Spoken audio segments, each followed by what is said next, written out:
मैनपुरी पहुंचे भाजपा के राज्यसभा सांसद हरनाथ सिंह ने दिया बड़ा बयान। उन्होंने कहा कि विदेशी ताकतों के संपर्क में है राकेश टिकैत। आपको बताते चले कि प्रधानमंत्री के संबोधन में कृषि कानून वापस लिए जाने के बाद अब राजनीतिक भूचाल आ गया है। एक तरफ अन्य दल इसको जुमला बता रहे हैं, वहीं दूसरी ओर भारतीय जनता पार्टी के ही राज्यसभा सांसद ने प्रधानमंत्री के इस सराहनीय कार्य की जमकर सराहना की है। उन्होंने मीडिया से वार्ता की, पत्रकारों द्वारा पूछे गए सवालों का लगातार जवाब दिया। उन्होंने कहा कि किसान द्वारा प्रदर्शन जारी किए जाने पर बताया कि कुछ मुट्ठी भर किसान जो कि किसान आंदोलन की आड़ में विदेशी ताकतों का साथ लेकर देशद्रोह का काम कर रहे हैं, ऐसे ही किसान इस बिल वापसी का समर्थन नहीं कर रहे हैं। उन्होंने राकेश टिकैत को लेकर भी बड़ा बयान दिया है। उन्होंने कहा कि राकेश टिकैत के खिलाफ कार्रवाई की मांग उन्होंने की है। उन्होंने अपने बयान में बताया कि राकेश टिकैत, मुझे लगता है उनके साथ कुछ विदेशी ताकतें हैं। वह एक पुलिस विभाग में छोटे से कर्मचारी थे और इतना ही नहीं, इतना बड़ा साम्राज्य उनका कहां से आ गया। उनकी आर्थिक व्यवस्था की जांच होनी चाहिए।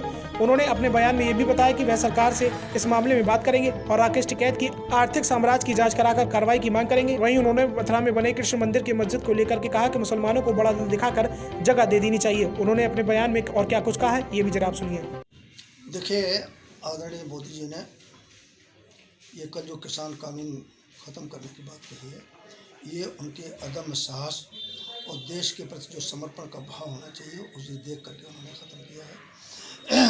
और दुर्भाग्यपूर्ण बात यह है कि मुट्ठी भर किसानों ने जिस तरीके से देश को तोड़ने की कोशिश की, इस प्रकार से एक बवंडर खड़ा करने की कोशिश किया। और इसके पीछे जो राजनीतिक दल हैं, राजनीतिक दलों के नेता हैं, इसका अनुचित लाभ उठा रहे थे, जिनका इस किसान आंदोलन से कुछ लेना देना नहीं है, केवल वोट की राजनीति है। और सबसे बड़ी महत्वपूर्ण बात यह है कि किसान आंदोलन की आड़ में जो देश विरोधी ताकतें हैं वो इसका अनुचित लाभ उठा रही थी। इस ऐसी स्थिति में आदरणीय मोदी जी ने ये जो साहसिक फैसला लिया है, देश के हित को सर्वोच्च मान करके जो फैसला लिया है, उसका मैं स्वागत करता हूँ, अभिनंदन करता हूँ। राकेश, वो तब तक वहाँ से किसान नहीं हटेंगे जब तक ये पूर्ण रूप से पास नहीं हो जाते, इसको हटाने को। अब ये राकेश टिकैत को अपना चिंतन है, लेकिन मुझे लगता है राकेश टिकैत जो है, क्या नाम है कि विदेशी ताकतों के हाथ में खेल रहा है। और राकेश टिकैत का खिलाफ जो है जांच होनी चाहिए। उन्होंने जो अनेक प्रकार से जो अपना आर्थिक साम्राज्य खड़ा किया है, वो एक छोटे से पुलिस में कर्मचारी थे, तो इतना आर्थिक साम्राज्य कहाँ से खड़ा हो, उनके आर्थिक स्रोतों की जांच होनी चाहिए। हम सरकार से मांग करेंगे कि उनकी जांच करें और आगे की उनके खिलाफ कार्रवाई करें। इस बार मुद्दा मेन रहेगा आपकी सरकार का? देखिए, हम तो विधानसभा चुनाव में विकास के मुद्दे पर हम जाना चाहते हैं, विकास के मुद्दे पर चुनाव लड़ना चाहते हैं, क्योंकि गांव, गरीब, किसान, मजदूर आदि जितने भी वर्ग हैं, सबका साथ, सबका विकास, सबका विश्वास, इसको चरितार्थ करने के लिए हमने सबके लिए ज़बरदस्त काम किया है। लेकिन ये विरोधी दल जो हैं, देश के अंदर सांप्रदायिकता का जहर फैला करके देश की एकता को, अखंडता को उत्तर प्रदेश के अंदर जहरीला वातावरण बनाने की कोशिश कर रहे हैं, जिसे हम स्वीकार नहीं करेंगे। बाबूजी, आप तो कृष्ण के अनन्य भक्त हैं। अयोध्या में राम मंदिर का निर्माण हो रहा है। अखिलेश जी ने कहा था चुनावी समय में कि भाई बड़ी मूर्ति लगाएंगे सैफई के अंदर कन्हैया जी की, तो अभी तक मूर्ति तो लगी, लेकिन उसके बाद कुछ दिखाई नहीं पड़ा। आपको नहीं लगता अगर अखिलेश जी कृष्ण भक्त हैं तो उनको भी मथुरा को लेकर प्रयास करना चाहिए? ऐसा है कि समाजवादी पार्टी का जो चित्र, चरित्र, चाल, चेहरा है, वो अलग प्रकार का है। वो इस हिंदुस्तान की पवित्र मिट्टी की जो सुगंध है, उससे कतई उनका मेल नहीं खाता है। और इस प्रकार के जो बयान हैं पूरी तरीके से फेक हैं, फर्जी हैं।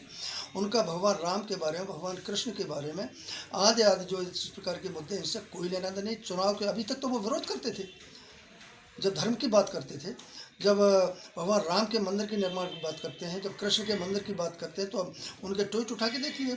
मैंने पार्लियामेंट के गेट के सामने खड़े होकर के एक बयान दिया था, उसका उनके समाजवादी पार्टी के तमाम लोगों ने विरोध किया था। तो ये अखिलेश का बयान जो है अनर्गल है और बेईमानी है, केवल वोट की राजनीति को करने के लिए इस प्रकार की बातें करते हैं। मैं व्यक्तिगत तौर से इस मत का हूँ कि भगवान कृष्ण की जन्मभूमि पर, जिस पर आधे हिस्से पर मस्जिद खड़ी है, वो मुक्त होने चाहिए। और मुस्लिम भाइयों से मैं पुरजोर अपील करता हूँ कि वो हिंदू मुस्लिम भाई की जो नारा देते, चर्चा देते हैं, उन्हें दिल चौड़ा करके भगवान कृष्ण की जन्मभूमि को हिंदुओं को सौंप देना चाहिए। तो क्या उम्मीद है? देखिए, भारतीय जनता पार्टी, उम्मीद नहीं, हमें पूर्ण विश्वास है। पहले तो ये समझ लो कि समाजवादी पार्टी यानी अखिलेश यादव जी 25 से ज़्यादा का आंकड़ा नहीं प्राप्त कर छू पाएंगी, और भारतीय जनता पार्टी कम से कम 350 सीटें जीत के आएंगी। और यह विश्वास हमारा इसलिए है कि हमने जो 80 करोड़ BPL गरीबी की रेखा से नीचे जीवन यापन करने वाले लोग हैं, किसान हैं, व्यापारी हैं, अन्य लोग हैं, सबके लिए हमने उनके कल्याण के लिए, उनको ताकत देने की, उनके चेहरे पर रौनक आई है, इसके आधार पर हम कहते हैं कि भाजपा जो है 350 प्लस जीत करके आएगी। ठीक।